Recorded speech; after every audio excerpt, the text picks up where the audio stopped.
Hello, ihanat ihmiset. Tänään on mun päivä. Monet varmaan teistä tuntee mut siinä meemin Miguelana. Mut nyt te näette musta vähän uusia puolia. Nyt aukeaa joulukalenterin 6. luukku. Hello ihanat ihmiset, mä oon Miko. Yllätys yllätys, yksi Scout-Meanin admineista. No siis mustahan tulee niinku pikku vastuuttomasta Samoajasta suuri ja mahtava vastuullinen vaeltaja tossa ensi syksyllä.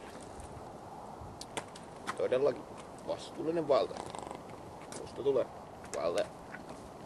Se mun lippukuntahan on toi mahtava porilainen käppäräpartio.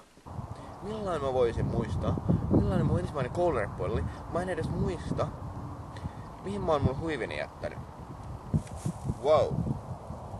Toi on paha, siis. Siisten partios just nyt. Toi on paha. YSP-kurssi, se on niin komiaa oikeesti. Harmilla, että mä en voi enää lähteä sinne uudestaan. Ja millaiset sukat mulla ei vähän. No siis, mulla on tällä hetkellä tällaiset tosi tyylikkäät H&M mustat puuvillasukat. Leiri 6. päivän mä näytän järkyttävän väsyneeltä. Siis mä näytän siltä, että mä olisin nukkunut viimeisen 4 päivän tuntiinkaan. Siltä, että mä olisin juonut 20 kuppia liikaa kahvia. Siis miten verbeillä voi kuvata yhtään mitään? Kai sit vaan pitää kertoa jotain itsestä. Mä puhun paljon. Mä puhun käytännössä taukoamatta koko ajan. Mä puhun paljon käsilläni. Mä en pidä mistään ruoasta, missä on pähkinää tai mikä saattaa sisältää pähkinää jostakin syystä. Mut mitään varsinaista suosikkiruokaa mulla ei oo. Mä innostun asioista tosi helposti. Ja kun mä innostun, niin mä rupean vaan tekemään sitä.